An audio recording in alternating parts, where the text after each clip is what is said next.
This is our second Can-Am connection because we also have faculty and students from Waterloo as part of our charrette. Dean Van Ginkel began her academic teaching career at the University of Pennsylvania and has also taught at RPI and University of Montreal and McGill University. She's an alumna of the Graduate School of Design at Harvard, where she received the Master's in City Planning degree. She has taught at Harvard for 6 years in their city planning program, and most recently was a member of an advisory committee to help restructure the planning curriculum within the Graduate School of Design. She and her firm was the winner of Canada's prestigious Massey Award for Architecture for the design of the bridges in the Newfoundland Bowring Park, as well as the Queen's Silver Jubilee Medal in 1977. Her work has focused on planning and urban design with a distinct relationship to the physical design notions that we find in the practice of architecture. So on behalf of the College of Architecture and Planning, it's a real pleasure to welcome Dean Blanche Van Ginkel.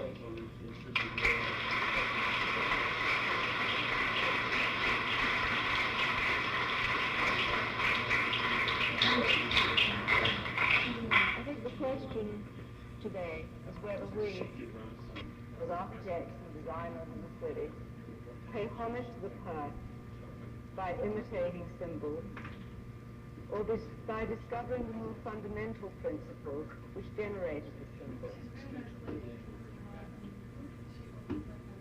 Looking for the enduring principles which have something to do with why we are the way we are as human beings. Something to do with the fact that man is a social animal who has a propensity to congregate, but also at the same time needs to be an individual, and both at the same time. And it's something to do with the way we see, which is not only cultural but also physiological. The way that the eye sees and then transmits image to the brain, and the way in which the brain recognizes the image. Nothing wrong with me. Ah, there we are.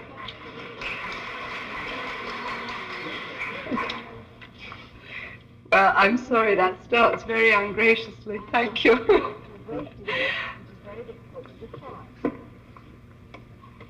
I'm very pleased to be here this evening. I didn't realize it was going to be on the occasion of such an auspicious event. I must congratulate everyone who is involved in planning the charrette, which sounds to me like a great idea. I think it's much better to try to do something than to talk about it, and that's why I'm a little leery about my own lecture this evening. But nevertheless, when I heard about the charrette, decided that I could not deliver the lecture that I thought I was going to, which was about urban image in a very imagery sense.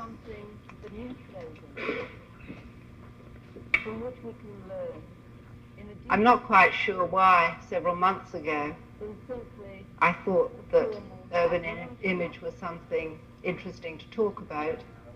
Other than that, it has occupied a great deal of my time over many years.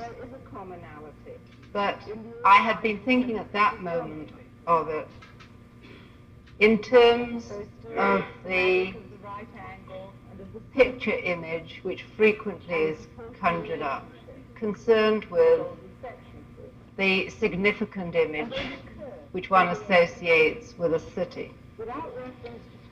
And recently I began thinking about the matter of urban image from a somewhat different point of view.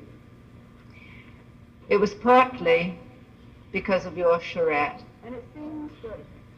and I thought this is not particularly helpful because you're dealing with the mundane matters of a not very big city, and one should be serious about it. And it was also because I began to be involved once more in matters of movement in the city. And it became evident to me that movement was very much a part of the story.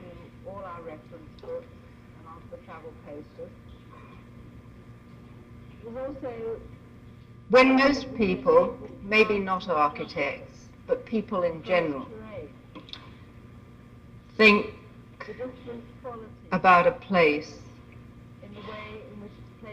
the image is likely to be a symbolic image. And if we think about Paris, generally what comes to mind immediately, I invite all of you to test yourself. As I say the word Paris, what do you think of? Maybe the Eiffel Tower, it may be one of the great boulevards, it's in the nature of the public and private definition of Washington, and the degree to which I would suppose the Capitol, the Mall, and those do result from the way in which people the Washington Monument, and how they use the city. And again, the extent to London, the Houses of Parliament, maybe the bridges across the Thames. These are significant symbolic images of the place.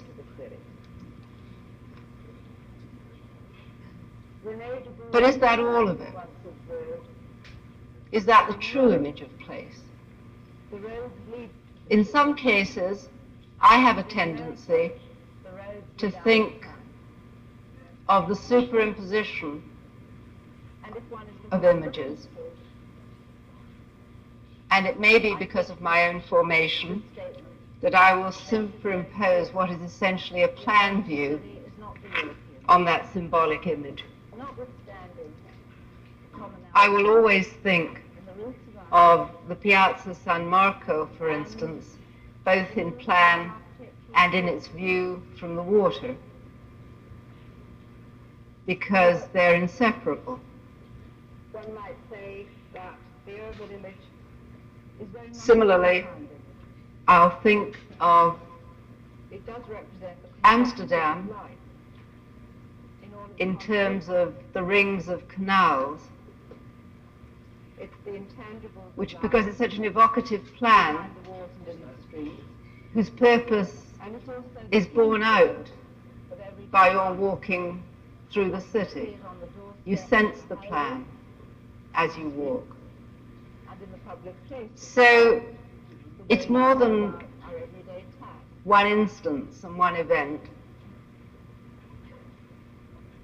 And all these And the image exists in many planes, images of one kind and it's certainly three-dimensional and has something to do with time. mind's eye. The great and the small incidents. If you really think about the image of place,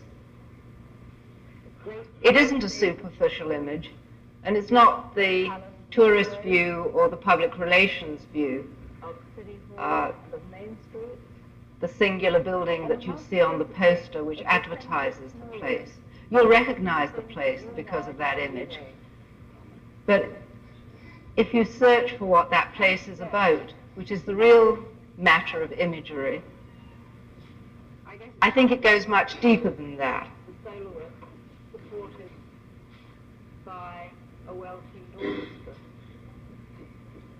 To a large extent, the image of place As in music, time is formed by living in the city.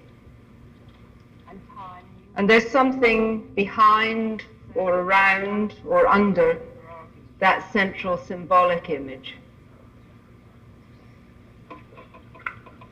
And that's just as important and supports generally the symbolic image. history In fact, in the end, it may be more important than the symbolic and image. time as we live through 24 hours of the day. And now we might I would suspect that in the final analysis, curious, if circular argument. one can accept that the city belongs to the people who inhabit it, and it's more important to them than to the visitor, that this matter of what goes on behind the scenes, which forms the image, matters a great deal more than the public symbol. Though this is not to say that that symbol is not important, because one way or another, the symbol is there because it represents pride of place, because it's a centralizing force, because it has something to do with the matter of community as opposed to the individual living in the place. And at a later period,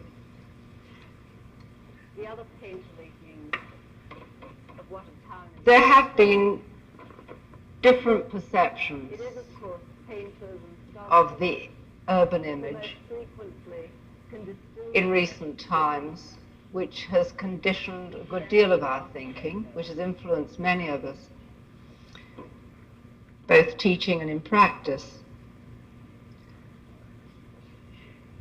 Kevin Lynch, for instance, who did an important study defining the elements of the urban scene.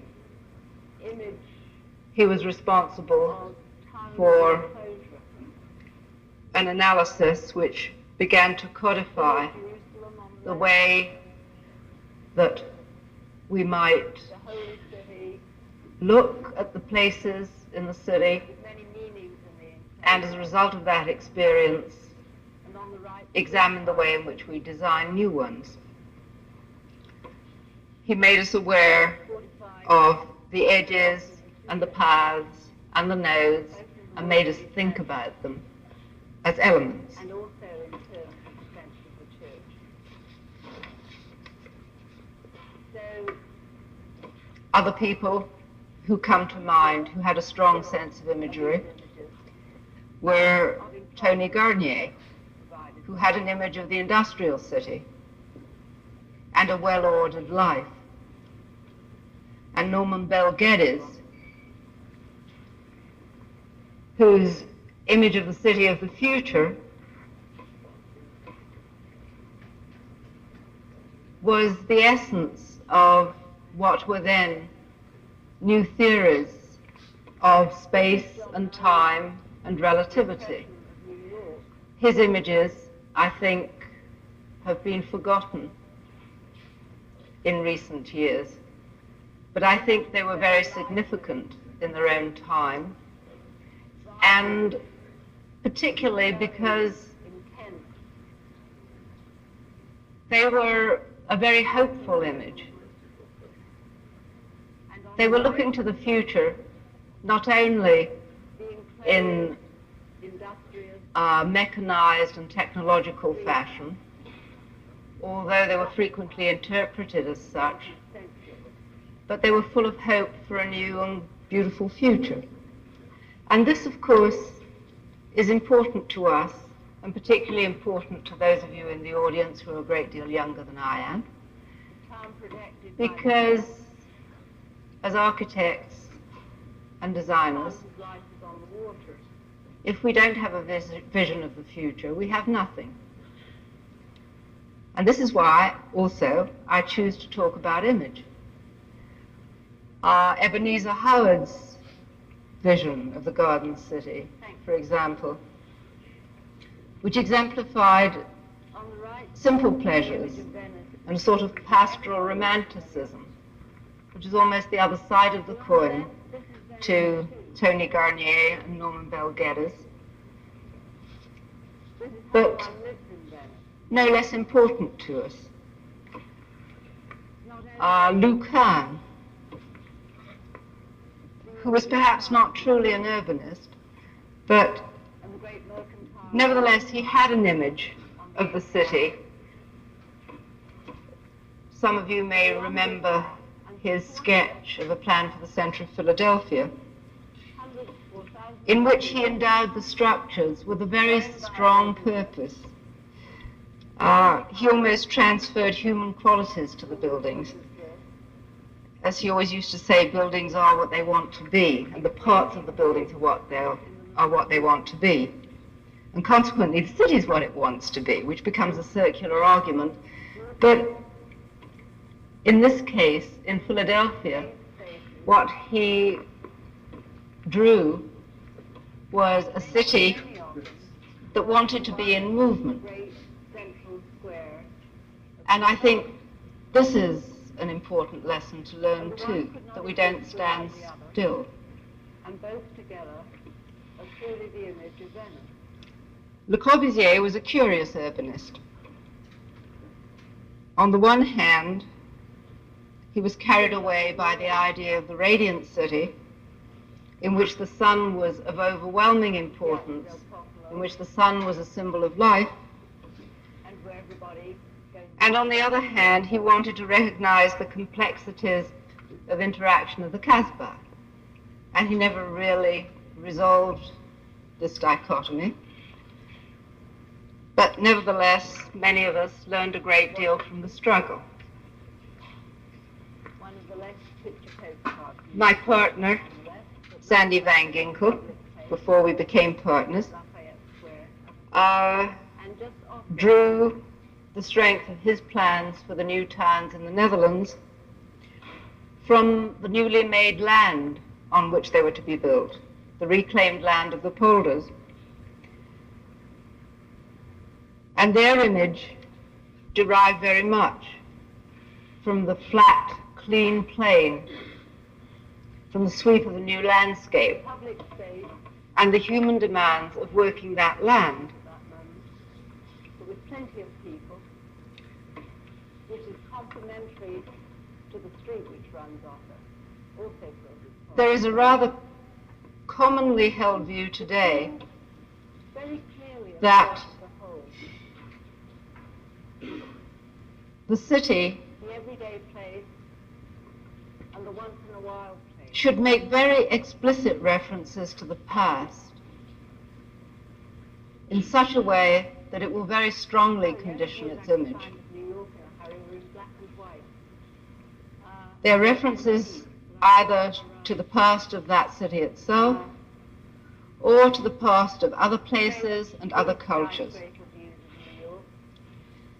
And I fear that this view runs the risk of being grossly exaggerated, and it's one of my current concerns. This is not to say that I am not concerned with the past, because the past, as we have been reminded many times, is forever with us, whether we recognize it or not. And I can hardly be accused of insensitivity to the past or of neglecting heritage or any of those worthy attitudes, as my portfolio of work will attest, since I was digging around in the old places and preserving Olmsted parks and all sorts of things like that back in 1960 before it was fashionable. But at the same time, I deplore the lack of faith in today and in tomorrow, which is prompting a false historicism. Imitation may be the highest form of flattery, but flattery seldom serves us well.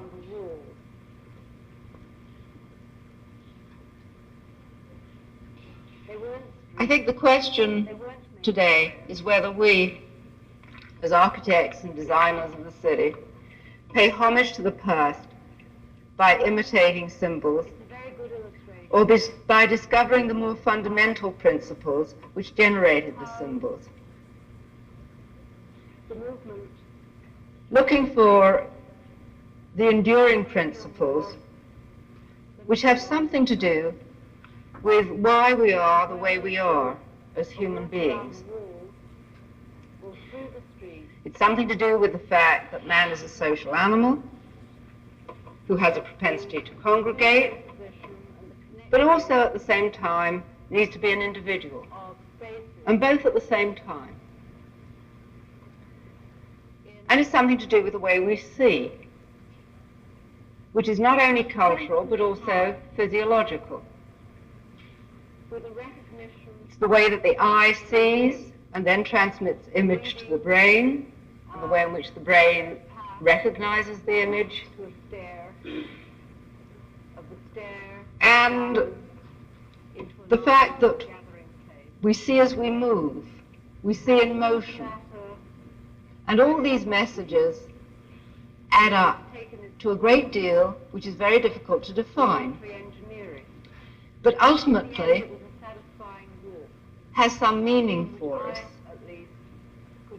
And one has a tendency to then come back to the medieval heart and say you feel a certain way, which is absolutely true, and we can't avoid it. And there's a point at which one cannot dissect too much.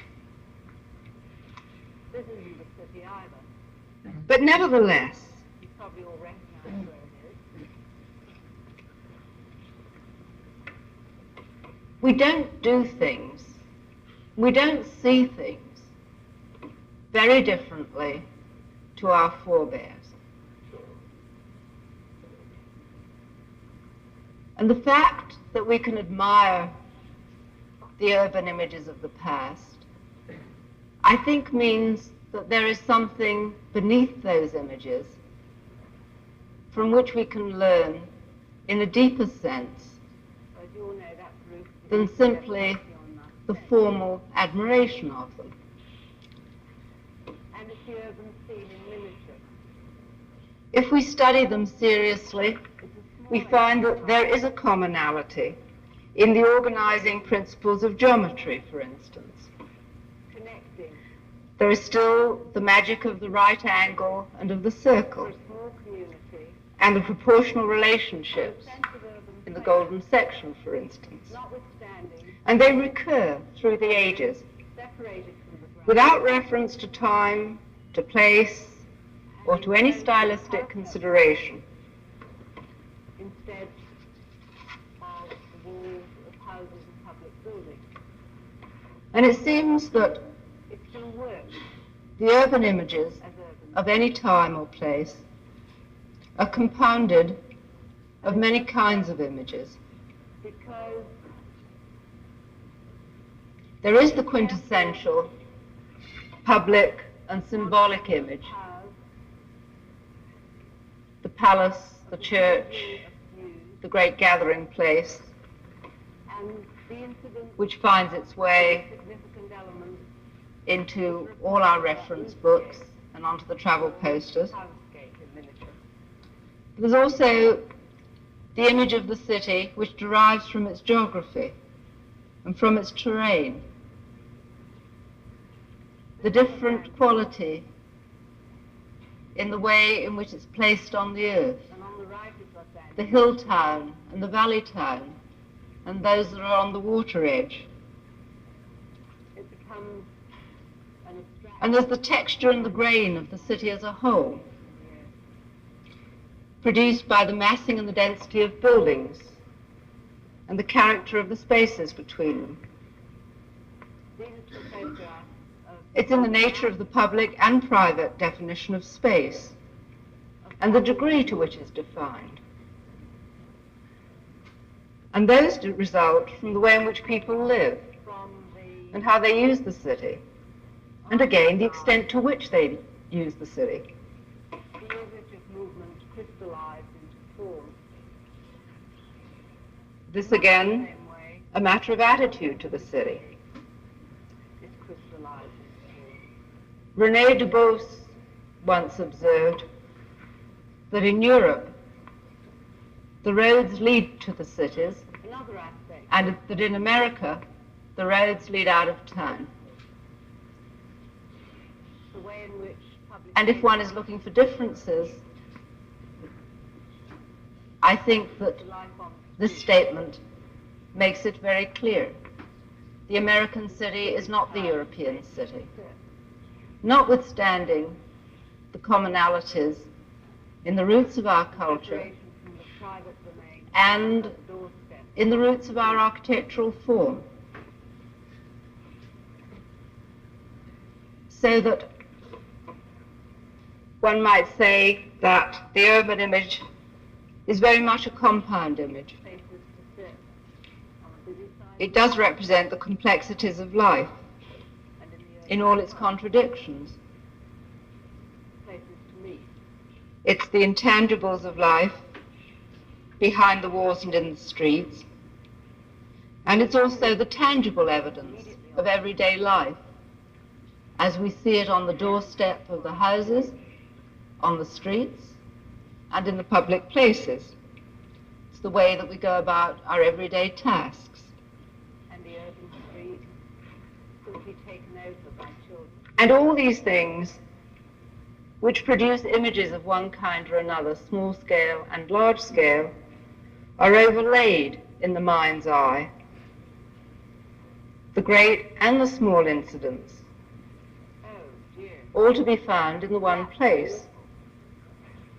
The great public statements of palace and square, of City Hall and of Main Street, and the multiplicity of repetitive smaller incidents, the things that you and I do every day. At its best, I guess it's something like the soloist supported by a well-tuned orchestra. And as in music, time becomes of the essence, and time means movement. So I develop a somewhat circular argument.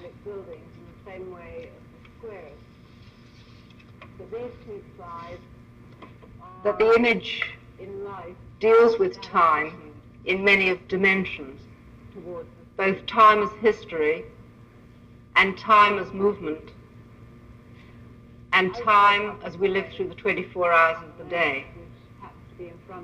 And now we might look at a few slides and see if they illustrate any of this curious circular argument.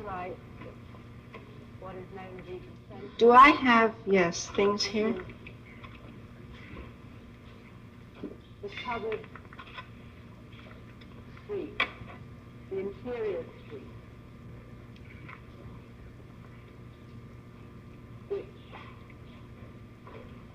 on the left, remove the top part of that slide, I think one would be a manuscript illustration that, if you're not, in which the important events of the day are seen against the background of the city, somewhat idealized, clearly differentiated from the countryside.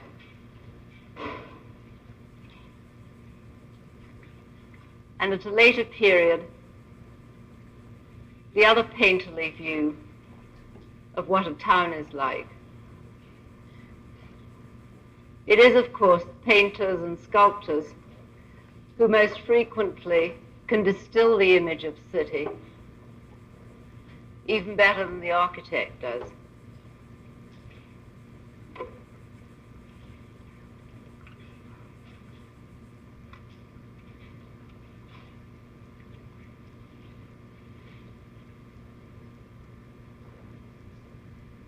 This is the image of town as enclosure. The city of Jerusalem on the left, the holy city with many meanings in the enclosure of it. And on the right, the fortified city, fortified very often in two senses, both in the worldly sense and also in terms of defense of the church. So, deep-rooted in us still are these images of enclosure and protection provided by the city.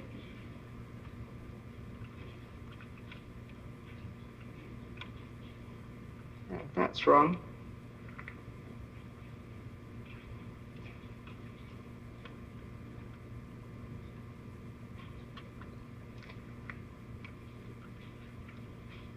I had to press harder. This is John Marin's impression of New York.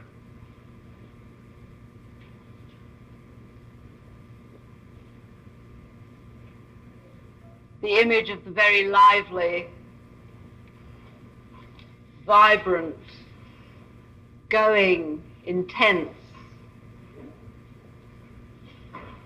constantly in movement, and on the right,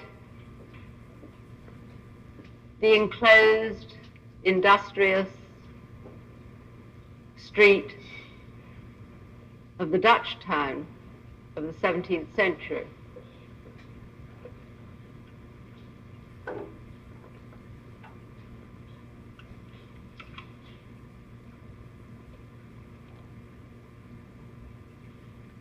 The town protected by the hill,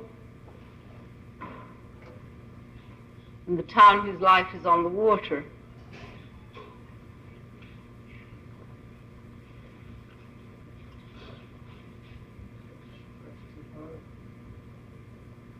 I've done something wrong. Thank you. On the right, the image of Venice, with which everybody is familiar. But on the left, this is Venice too.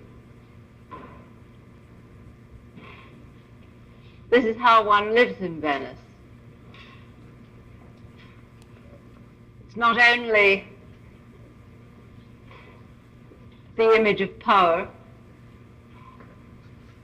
and the great mercantile empire on the Adriatic, but along with that and supporting it, hundreds or thousands of people going about their business, living behind walls such as this, exchanging goods in the little stores, and walking in the small paved spaces, many and many of them supporting the one great central square of St. Mark's. And the one could not exist without the other, and both together are truly the image of Venice.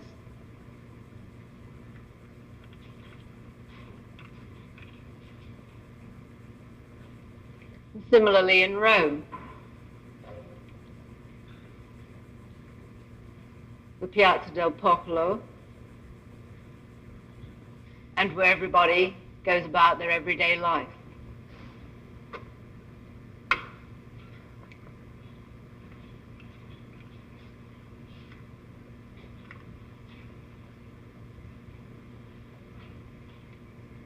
Washington, one of the less picture postcard views of Washington on the left, but nonetheless the public place, Lafayette Square, and just off it,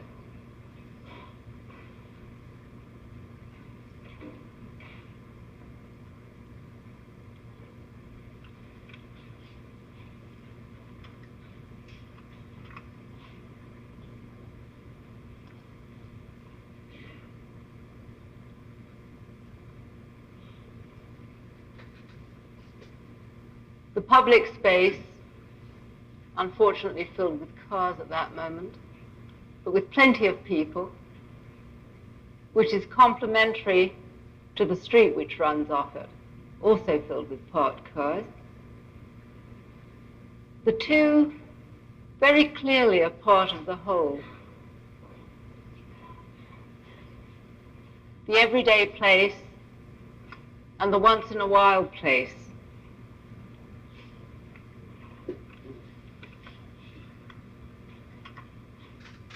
I'm sorry, the only views I could find of New York in a hurry were in black and white. And they're antique, but I thought they were rather charming. The famous old skyscraper views of New York, and the teeming masses of people.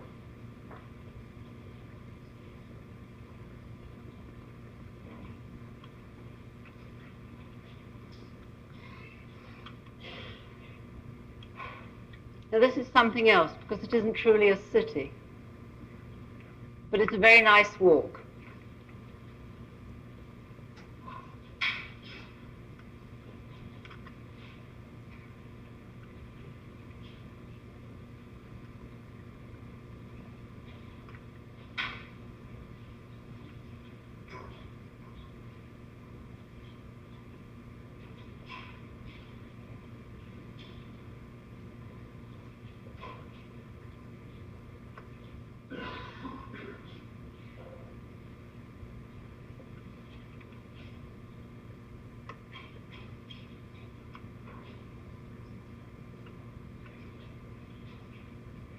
Well, that's where you were. It's the old city of Dubrovnik. And the walk was around the walls.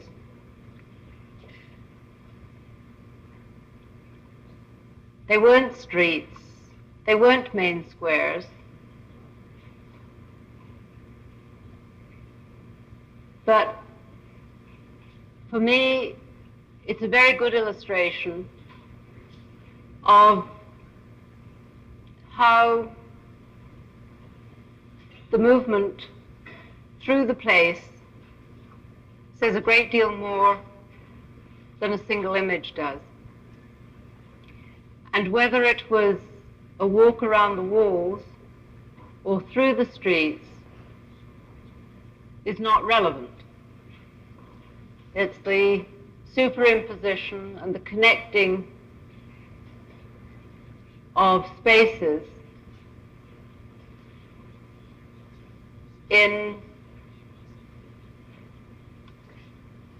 with a sense of time, with a recognition of the varying pace, the leading of the path to a stair, of the stair down into a larger gathering place. And it seemed to matter very little to me that it had taken its form from military engineering. In the end, it was a satisfying walk from which I, at least, could learn something about the way in which streets and their enclosures are spun together to create the human web of the city.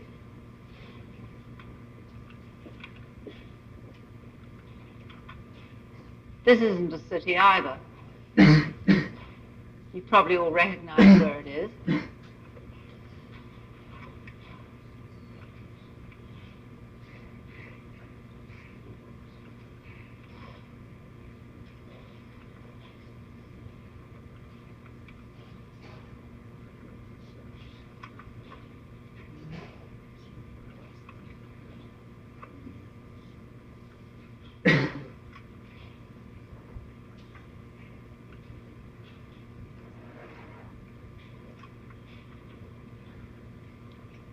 Well, as you all know, that's the roof of the Unité d'Habitation in Marseille. And it's the urban scene in miniature. It's a small exercise in connecting different activities for a small community with a sense of urban place, notwithstanding that it is separated from the ground and enclosed with a parapet wall instead of the walls of houses and public buildings. It still works as urban space, and it does so because of the careful modeling of paths, of the changing of views, and the incidence of the significant elements which are a part of that roofscape or townscape in miniature.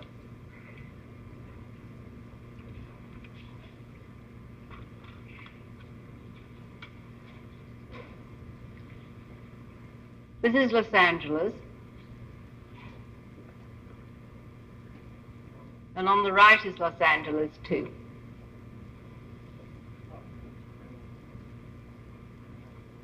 It becomes an abstraction of what Los Angeles is like, as seen from the air.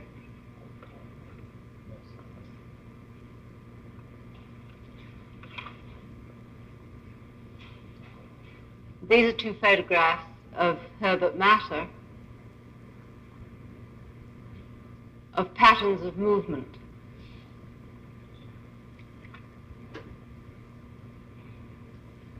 From the artist's eye,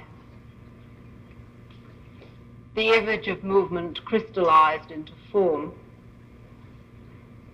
in much the same way that movement in the city is crystallized in form.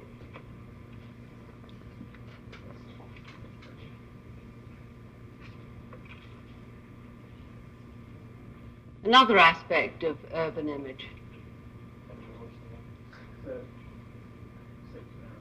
the way in which public places are used, the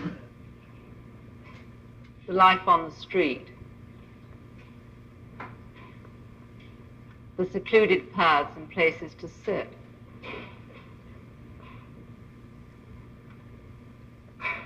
the separation from the private domain at the doorstep across the street.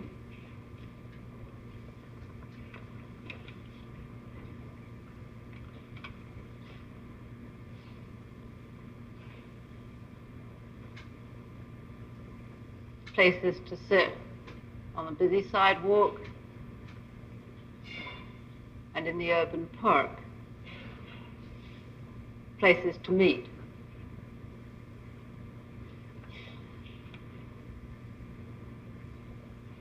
To be truly secluded, immediately off the sidewalk. The entrance to the quiet church.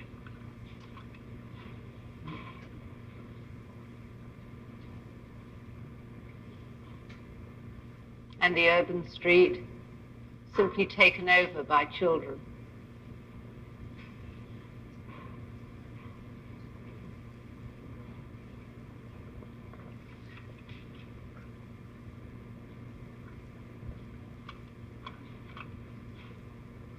Oh dear, that's awful. Thank you.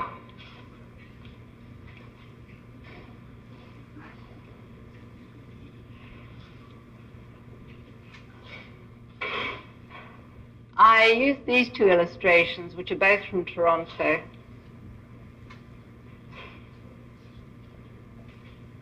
because the paths and the public places which form our image of city are both outdoors and indoors. I should have thought to insert a slide of Noli's plan of Rome, which shows the interior of the public buildings in the same way as the squares. But these two slides are, in life, that attitude towards the city. The outdoor public space on the left, which happens to be in front of City Hall Square, in front of the City Hall in Toronto, Nathan Phillips Square. And on the right, what is known as Eaton Centre, which is desire, people living in the city, to congregate in all seasons, quite reasonably. And this too becomes a new image of the city. As a matter of fact, it harks somewhat to ideas of Garnier and Bel Geddes, though I haven't heard them talked about for an awfully long time. But they also have something to do with the lifeline of the city, the way in which we move through it, from which, in the end, all our images are derived.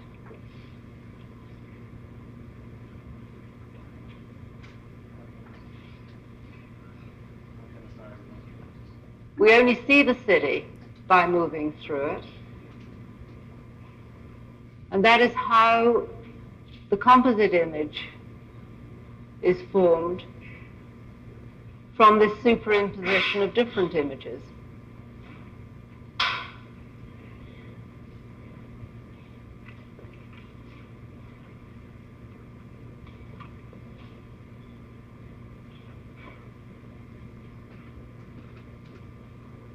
So back to New York.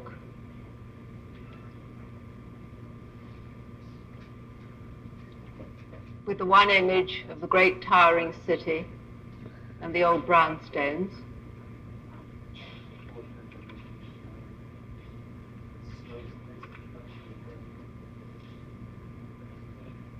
And our image of some years ago of what Madison Avenue might be like, which responded to a circulation pattern. That's a pedestrian view. Midtown was congested, and what we were asked to do was solve its circulation problems. And we found that it was impossible to do this without imagining that it might look different.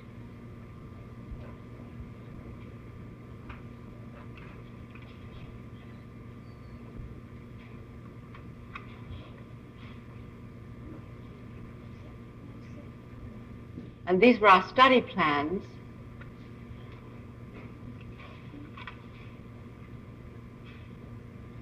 which have a close connection to these two images.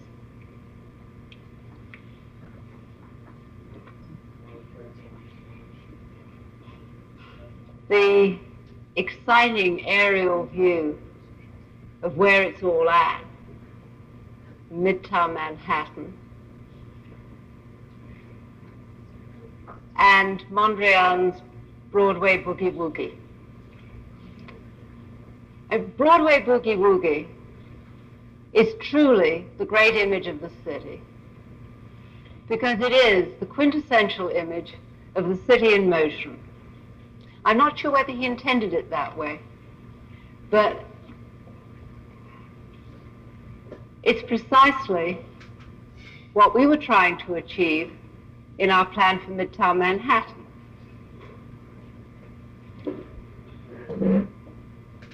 And this is why I close with the view of an artist. Because the painters frequently see much more clearly than the scientists or the architects or the planners both what we are doing and where we are going.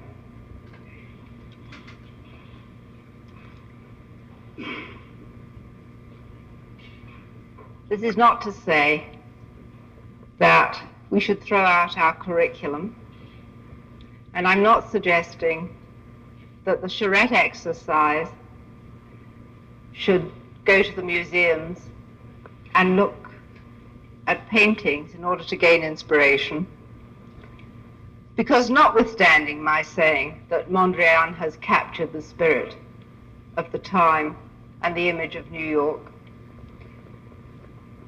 there's a great deal more that we need to discover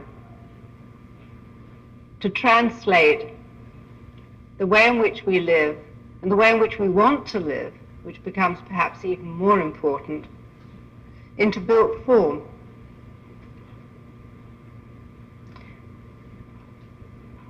And it does become our task to take from the altars of the past the fire and not the ashes. Now, somebody whose name I do not recall once said that, And I find it's a much sounder way to look at history than in terms of formal images. And instead of bewailing the loss of past heroes, we should seek strength in the present, because it's a present which can support the future and from which we can create new urban images. Now, what I would like to do after this lecture, because regretfully I can't stay here tomorrow, is go back to the studios with you. Though I understand you're all supposed to gather somewhere else. But that's all I have to say to you this evening.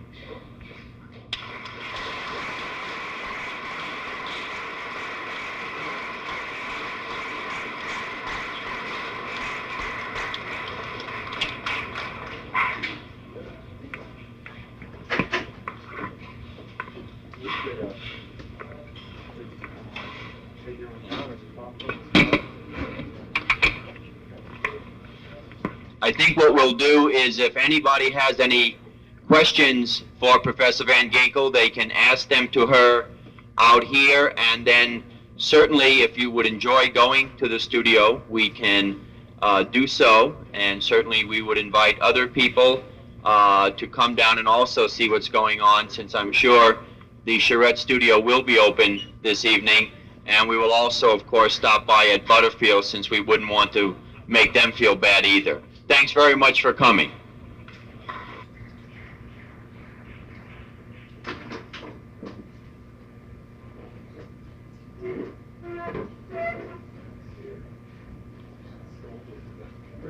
Presentation